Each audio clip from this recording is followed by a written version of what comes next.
Adani group के लिए राहत भरी खबर आई। हिंडनबर्ग रिपोर्ट के झटके से उबर रही अडानी की कंपनियों में एक अमेरिकी फर्म ने बड़ा निवेश किया। अमेरिकी फर्म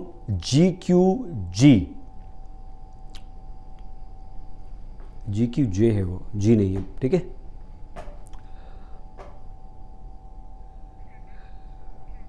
अडानी ग्रुप के लिए राहत भरी खबर आई। हिंडनबर्ग रिपोर्ट के झटके से उभर रही अडानी की कंपनियों में एक अमेरिकी फर्म ने बड़ा निवेश किया। अमेरिकी फर्म GQJ पार्टनर्स ने अडानी ग्रुप की 4 कंपनियों में 15,446 करोड़ रुपए का निवेश किया। गुरुवार को शेयरों में खरीद की गई। इस कंपनी के चेयरमैन भारतीय मूल के हैं, नाम राजीव जैन हैं। राजीव जैन ने 2016 में इस कंपनी की शुरुआत की थी। ये फर्म ऑस्ट्रेलिया में रजिस्टर्ड है। अमेरिकी फर्म को जहां अडानी ग्रुप ने राहत दी, तो देश में आम आदमी पार्टी ने अडानी ग्रुप और केंद्र सरकार पर गंभीर आरोप लगाए। आप नेता संजय सिंह ने दावा किया कि छत्तीसगढ़ में 2 कोयला खदान पारसा और कांता राजस्थान सरकार को आवंटित कर दी गई थी, लेकिन 2 खदानों को अडानी ग्रुप को दे दिया गया। संजय सिंह ने यह भी आरोप लगाया कि सुप्रीम कोर्ट ने बहुत सारी कोयला खानों का आवंटन रद्द कर दिया, लेकिन मोदी सरकार के सत्ता में आने के बाद उन 2 खदानों का आवंटन रद्द नहीं हुआ जो अडानी के पास थी। इससे अडानी को लाखों करोड़ों रुपए का फायदा पहुंचाया गया। Sir, you are making that you are claiming that there's another coal scam of sorts in the country. What is this scam that you are referring to, and what is the basis of those claims? देखिए, supreme court ने एक आदेश दिया कोयला घोटाले के मामले में और कहा कि जो प्राइवेट कंपनियों को फायदा पहुंचाने के लिए कोयले के ब्लॉक्स दिए गए थे वो हम रद्द कर रहे हैं। 2014 में सारे के सारे कोयले की खदानें रद्द कर दी गई। बावजूद इसके राजस्थान सरकार की जो कोयला खदानें थी वो कोयला खदानें अडानी को मिली रह गई। वो कोयला खदानें पारसा और कांटा ये छत्तीसगढ़ में है और उन कोयला खदानों से 1000 मिलियन टन कोयला निकालने का ठेका दिया गया है अडानी को। अब आप मुझे बताइए, उस 1000 मिलियन टन में 25% कोयला तो आपने रिजेक्ट के नाम पे अडानी को दे दिया। वास्तव में जो कोयला रिजेक्ट नहीं है वो कोयला रिजेक्ट माना गया राजस्थान सरकार और अडानी के एग्रीमेंट में, यानी 4000 किलो कैलोरीज के नीचे का कोयला रिजेक्ट मान लिया गया। और बड़ी मजेदार बात यह है कि जो 25% कोयला राजस्थान सरकार की खदानों से अडानी रिजेक्ट के नाम पे निकालता है, वही कोयला अपने पावर प्लांट में इस्तेमाल करता है। ये सीधा सीधा अपराध है। स्वागत है आज तक गुजरात में एक बार फिर से आपका। डांग दरबार का भटिगल लोक मेला डांग आहावा में भव्य उद्घाटन के साथ शुरू हो गया। डांग की रौनक पूरे गुजरात में अपनी छटा बिखेर रही है। आप भी देखिए डांग दरबार की सांस्कृतिक विरासत की मनमोहक तस्वीरें।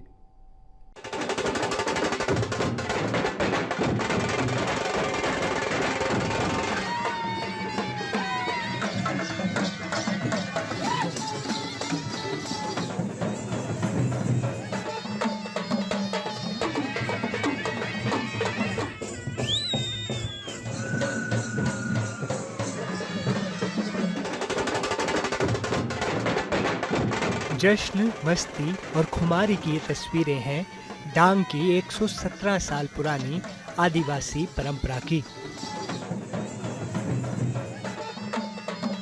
गुजरात का वही डांग इलाका जो अपनी आदिवासी संस्कृति के लिए मशहूर है। डांग की पारंपरिक भाटीगल संस्कृति का प्रतीक माने जाने वाले डांग दरबार का उद्घाटन हो गया है। खुद महामहिम राज्यपाल आचार्य देवव्रत ने इसकी शुरुआत की।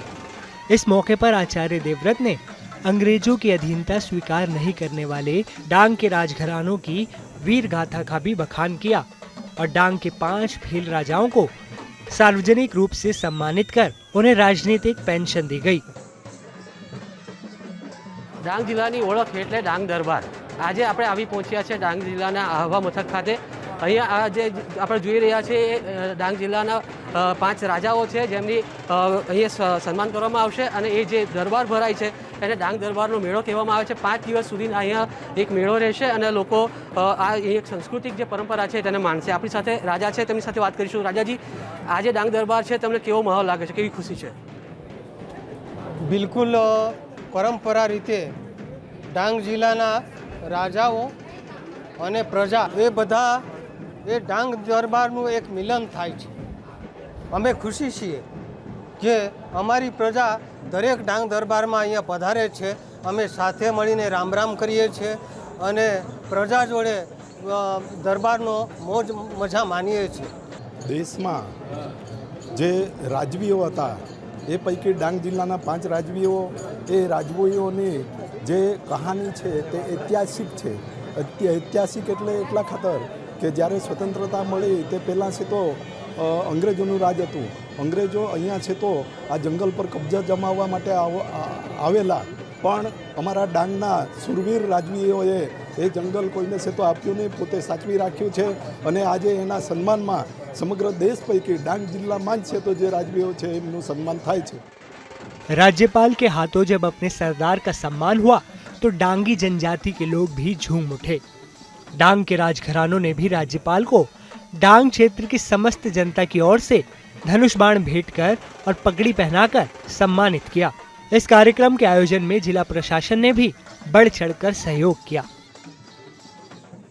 આપણી સાથે કલેક્ટર પણ છે, એમની સાથે વાત. સાહેબ, વહીવટી તંત્રએ આ વખતે કેવી આયોજન કર્યું છે અને કેટલા લોકોને આમાં રોજી મળે છે?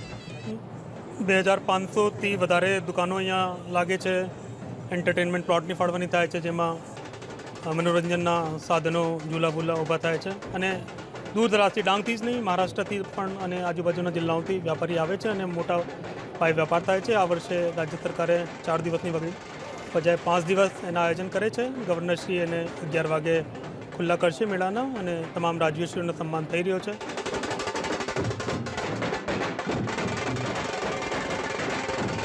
डांग दरबार होली जैसे त्योहारों के दौरान किया जाता है.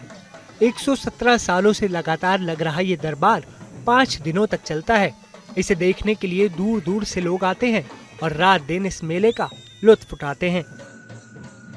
વર્ષમાં એક વખત રાજવીઓનું સન્માન થાય છે. અહીં રાજવીઓનું સન્માન તે અમારું આદિવાસીનું સન્માન છે.